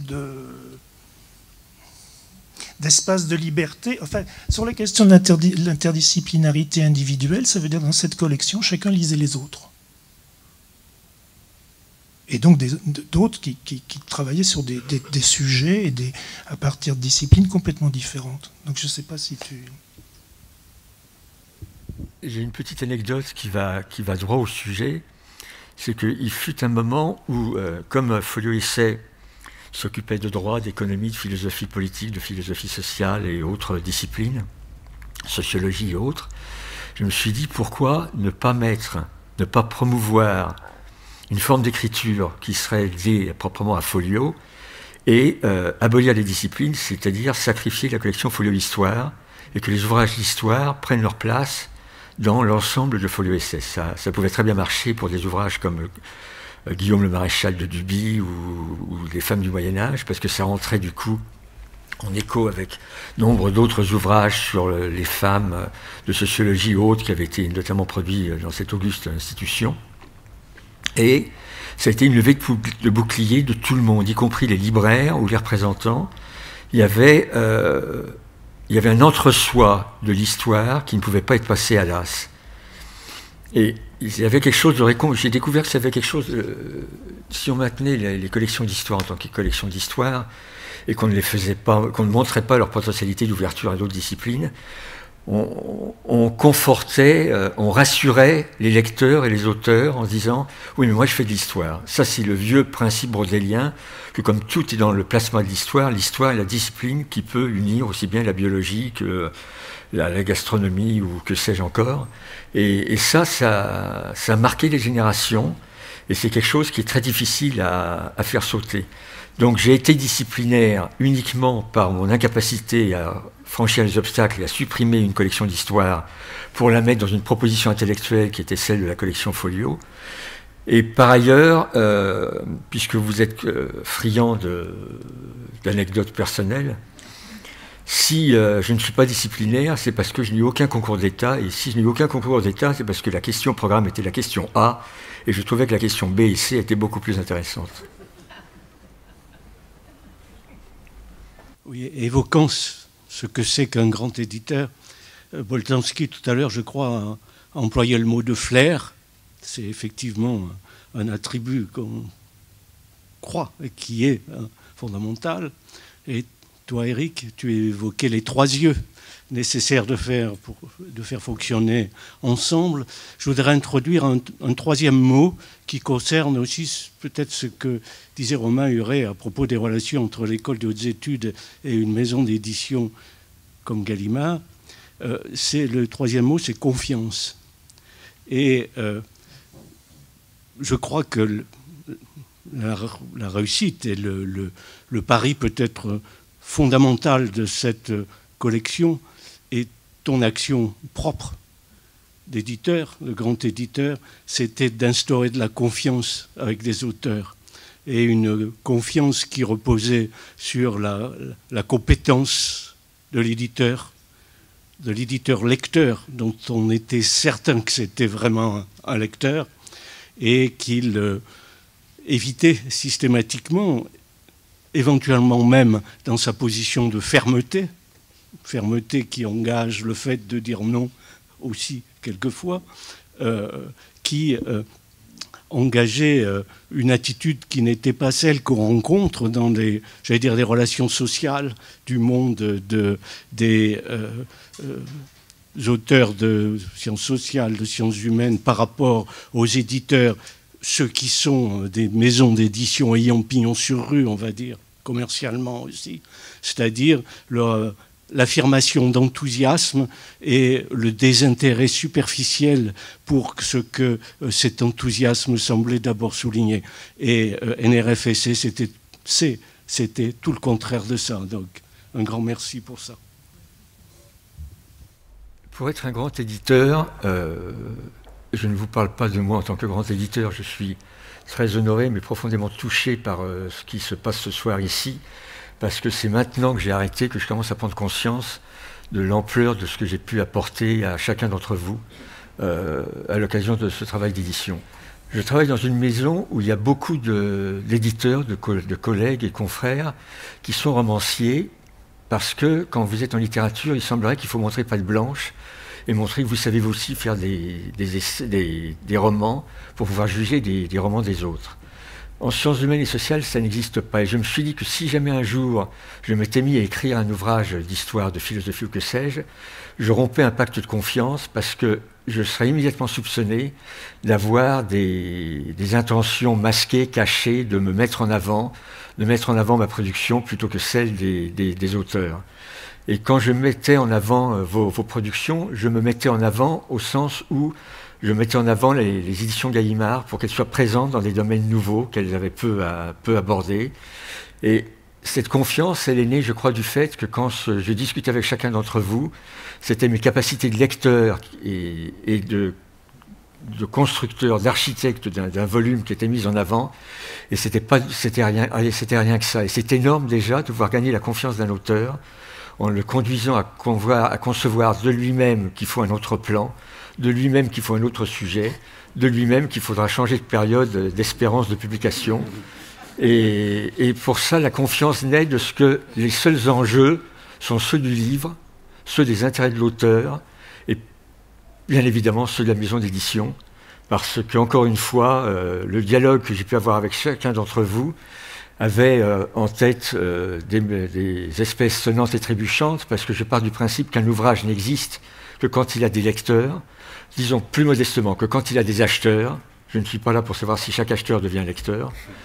Et ce terme de confiance est important parce qu'il fallait que je donne moi-même confiance en expliquant que les seuls enjeux, c'était le texte, votre texte à chacun, et que moi, je venais par-dessus comme étant celui qui vous aidait à donner matériellement forme à une pensée et qui avait plus de soin que vous de donner aussi une forme commerciale à la circulation de vos idées. Merci.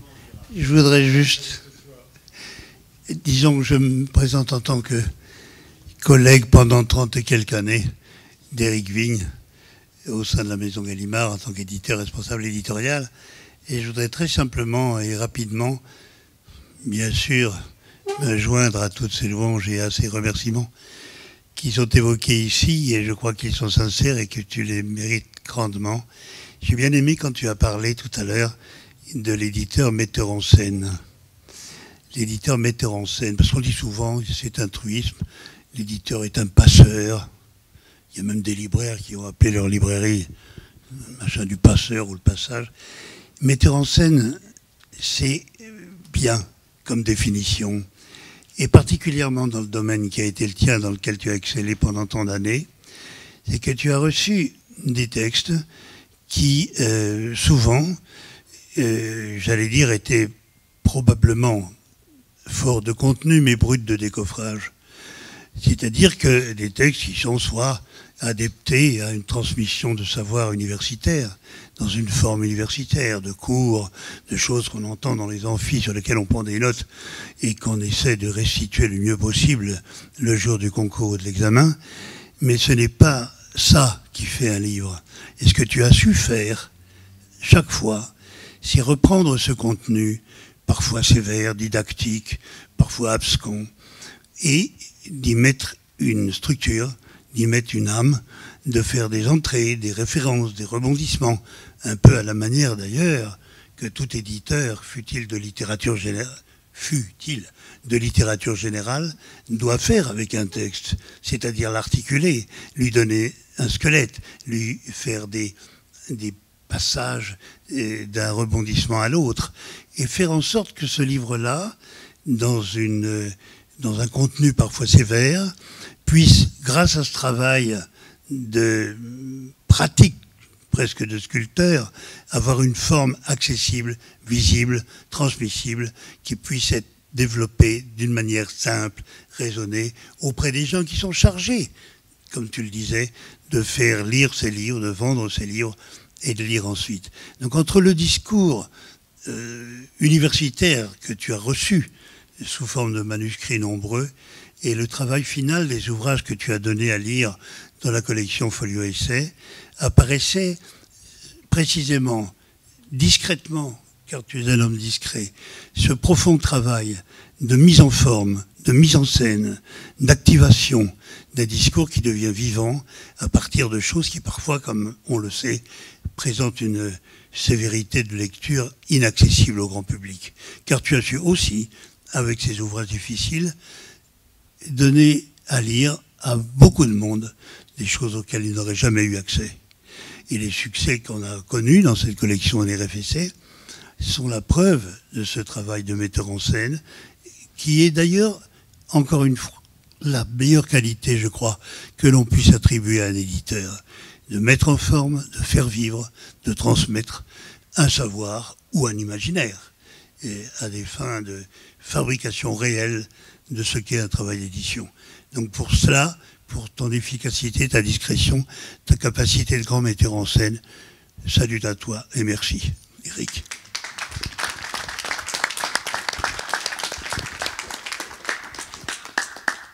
Alors merci encore à tous les quatre ici présents, et aussi à vous, et aussi aux discutants, et aux ceux qui ont écouté. Maintenant, je vous annonce, c'était la 10e voix au chapitre, donc il y en a 3 qui sont déjà programmés. La prochaine, le 20 mars, autour de Pierre-Judet de Lacombe, qui était déjà cité. Le 1er avril, autour de Irène Théry. Et le 14 mai, autour de Frédéric Julian. Alors vous êtes bien invités, vous recevez bien sûr les invitations et les annonces par mail. Et merci encore pour votre présence. Au revoir.